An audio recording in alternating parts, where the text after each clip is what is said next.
My name is Chard. I was Poet Laureate of Vermont from 2015 to 2019. I'll be reading contemporary and traditional poems that transcend, unite, entertain, enrich, witness, heal, and amaze. Poems whose news stays news. Hello, and welcome to Poems to Live By. I'm Chard, coming to you from Westminster West, Vermont. I was the Poet Laureate of Vermont from 2015 to 2019. Today's poem is by the Turkish poet Nazim Hikmet, who lived from 1902 to 1963. He wrote this poem titled On Living while serving a long sentence in the 1940s for his leftist views. The poem's divided into 3 sections, which lay out an unabashed instruction manual on how to live. Each section builds a really convincing, powerful argument about how to live and the specific instructions and details and activities and thinking that go into living more deeply and powerfully every day.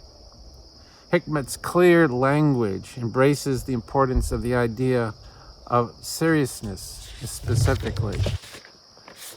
His poetic challenge in the poem is to find a way around sounding too preachy, which he does most successfully by focusing on transcendence and gripping imagery. His didactic argument, conveyed in straight, urgent, poetic advice, relies on incontrovertible, beneficent sense with an authority that emanates from a high spiritual awareness within the confines of his prison cell. In each of the 3 sections of the poem, Hikmet arrives at new revelations in each one about the type of attentive, outward-looking seriousness that leads one to understanding the possibility of a transpersonal self within one's single given self, that is, a selfless self that crosses over to a heroic understanding of life as a spiritual transport system for apprehending the infinite within the finite and the illusion of death as an ultimate end.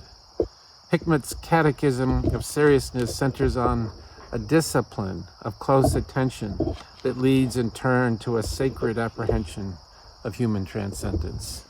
Like the anchorite's niche or Emily Dickinson's small room, Hikmet's prison cell serves as an ironic catalyst for a vision of living that requires courageous lessons without which a person cannot truly live or testify to having lived.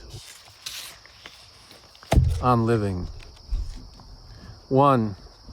Living is no laughing matter. You must live with great seriousness, like a squirrel, for example.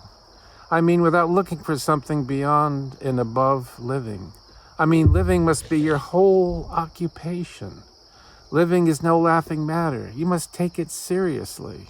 So much so and to such a degree that, for example, your hands tied behind your back to the wall, or else in a laboratory, in your white coat and safety glasses, you can die for people.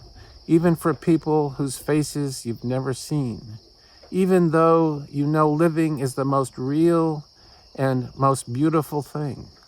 I mean, you must take living so seriously that even at 70, for example, you plant olive trees, and not for your children either, but because although you fear death, you don't believe it. Because living, I mean, weighs heavier. 2. Let's say we're seriously ill, need surgery, which is to say we might not get up from the white table. Even though it's impossible not to feel sad about going a little too soon, we'll still laugh at the jokes being told. We'll look out the window to see if it's raining or still wait anxiously for the latest newscast. Let's say we're at the front for something worth fighting for, say. There, in the first offensive, on that very day, we might fall on our face, dead. We'll know this with a curious anger, but we'll still worry ourselves to death about the outcome of the war, which could last years. Let's say we're in prison and close to 50, and we have 18 more years, say, before the iron doors will open. We'll still live with the outside, with its people and animals, struggle and wind. I mean, the outside beyond the walls. I mean, however and wherever we are, we must live as if we'll never die. 3. The earth will grow cold, a star among stars, and one of the smallest, a gilded mote on blue velvet. I mean, this earth, our great earth. This earth will grow cold one day, not like a block of ice or dead cloud even, but like an empty walnut. It will roll along in pitch black space. You must grieve for this right now. You have to feel this sorrow now.